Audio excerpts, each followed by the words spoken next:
అపచారం చేసి మహాపాపం చేసి మహాపాపాన్ని కూడా కప్పిపుచ్చుకోవడానికి తిరిగి దాడి చేయడం ఏమన్నా నాకైతే అర్థం కాదు. తిరిగి నా క్యారెక్టర్ అసాసినేషన్. నేను ఎందుకంటే వెంకటేశ్వర స్వామిని వీళ్ళు బజార్కి ఏడవాలనుకున్నారు, నాకు ఏడవాలని లేదు. ఆయన పవిత్రత. వైసీపీ వాళ్ళందరూ తిరుమల లడ్డూలో కల్తీ జరగలేదు, తిరుమల లడ్డు పవిత్రంగా ఉందని క్యాంపెయిన్ చేస్తున్నది వైసీపీ వాళ్ళు. లేదు తిరుమల కొవ్వులు అది కలిసింది ఇది కలిసింది, ఆ కొవ్వు కలిసింది ఈ కొవ్వు కలిసిందని ప్రచారం చేస్తూ రాష్ట్ర వ్యాప్తంగా ఫ్లెక్సీలు పెట్టి ప్రచారం చేస్తోంది కూడా తెలుగుదేశం పార్టీ. మరి వెంకటేశ్వర స్వామి ప్రతిష్టను బజారుకి ఇరుస్తున్నది వైసీపీ వాళ్ళ టీడీపీ వాళ్ళ అన్నది ఇక్కడే తెలిసిపోతుంది కదా.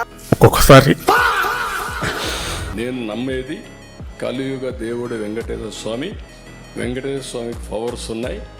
ఆయన్ని కాపాడుకోవడమే కాకుండా మనల్ని కూడా కాపాడుతాడు. వెంకటేశ్వర స్వామి తనకు తాను కాపాడుకొని ఒక పరిష్కార మార్గం కూడా చూపెడతారన్నారు. మరి సిటీ రిపోర్ట్ని కూడా అదే విధంగా చూడొచ్చు కదా. ఒకసారి